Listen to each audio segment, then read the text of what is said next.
नमस्कार मेरे देश के वासियों, आज 50वां दिन है लॉकडाउन का और हमारा कोरोना वायरस का आंकड़ा 80,000 पार कर चुका है और हम इस रेस में चाइना से भी आगे निकल गए हैं। तो मुबारक हो आप सभी को। लॉकडाउन की इस सफलता को देख के आज पूरी दुनिया कह रही है, वाह मोदी जी वाह। इस बीच हमारे प्रधानमंत्री जी स्वयं कुछ दिनों पहले प्रकट हुए थे 8 बजे। आजकल वो कभी भी भाषण देने आते हैं ना, तो माँ अपने बच्चों से कहती है, अरे बेटा सो जा, नमो आया है। पत्नी अपने पति से कहती है, सुनिए जी बुरे दिन आने वाले हैं। और ना जाने क्यों इतनी घबराहट होती है, ऐसा लगता है कि विक्रम भट्ट की कोई हॉरर फिल्म चल रही हो। सदमा रह जाता है दिनों तक।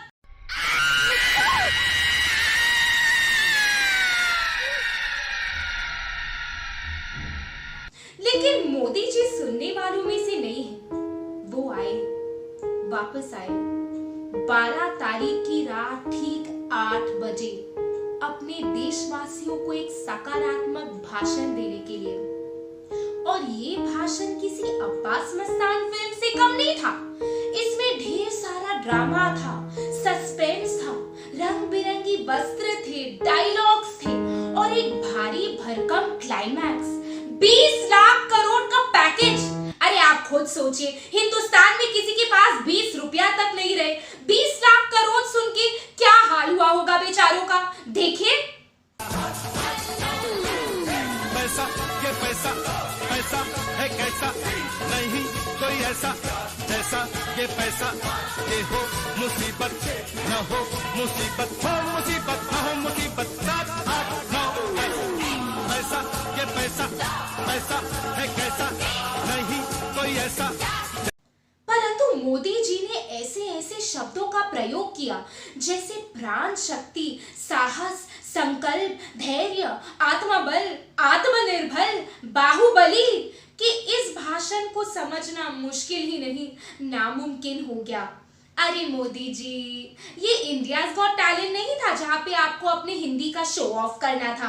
आप सरल भाषा में भी तो समझा सकते थे ना। लेकिन छोड़िए, 20 लाख करोड़ सुन के आपके मन में विभिन्न प्रकार के ख्याल आए होंगे, जैसे कि इस पैकेज के माध्यम से आपका किराया माफ किया जाएगा, आपका लाइट बिल, फोन बिल, बच्चों की फीस तथा अन्य जरूरी चीजें माफ किए जाएंगे। लेकिन हमेशा की तरह ऐसा कुछ नहीं हुआ और 130 करोड़ लोगों के सपने टूट गए, चूर चूर होके बिखर गए।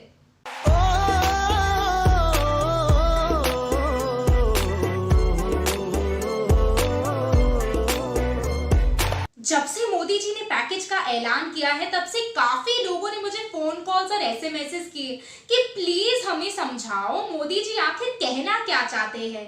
तो देखिए, लॉकडाउन से पहले मेरे पास इन फालतू चीजों के लिए टाइम नहीं था, लेकिन क्योंकि लॉकडाउन है तो इसलिए वक्त ही वक्त है, तो जवाब भी दे रही हूँ। तो सबसे पहले एक आर्थिक पैकेज का मतलब क्या होता है, मैं आपको कुछ उदाहरण देती हूँ। कनाडा में जिन लोगों की भी नौकरियां लॉकडाउन की वजह से गई है, सरकार उन्हें $2,000 प्रति महीना 4 महीनों तक देगी घर बैठने के लिए। यूनाइटेड स्टेट्स में जिन लोगों की भी नौकरियां लॉकडाउन की वजह से गई है, सरकार उन्हें $1,200 प्रति महीना और 18 साल से कम उम्र के बच्चों को $600 प्रति महीना देगी घर बैठने के लिए। तो देखिए, एक आर्थिक पैकेज का मतलब क्या होता है कि सरकार अपने नागरिकों के हाथ में पैसा दे। क्या आप में से किसी को भी सरकार की तरफ से पैसे मिले हैं? नहीं ना। तो इस 20 लाख करोड़ के पैकेज को हम क्या कहेंगे, आप खुद ही सुन लीजिए। 20 लाख करोड़ रुपए का संबल मिलेगा, अरे चूना लगा रहा है, सपोर्ट मिलेगा। कैश कभी नहीं दिया जाता, वो सबको मालूम है। एक भाषण देने का एक तरीका है, एक जुमला भाषण देने का एक तरीका है, एक जुमला अरे चूना लगा रहा भाषण है, देने का एक तरीका है, एक जुमला है। चलिए छोड़िए, हमें खुद को पता है कि पिछले 6 सालों से हमारे साथ क्या हो रहा है। लेकिन अब हमारे न्यूज चैनल पे जुड़ने जा रही है पश्चिम बंगाल की मुख्यमंत्री। तो ममता जी, आपका आत्मनिर्भरता के बारे में क्या विचार है? मोदी जी बोलता है आत्मनिर्भर बनो, तो मोदी जी के हिसाब से भारत में उसके आने से पहले कुछ बनता नहीं था।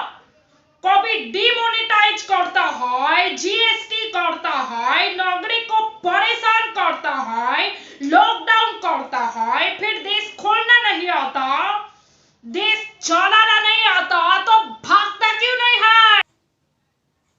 जी बहुत बहुत धन्यवाद ममता जी।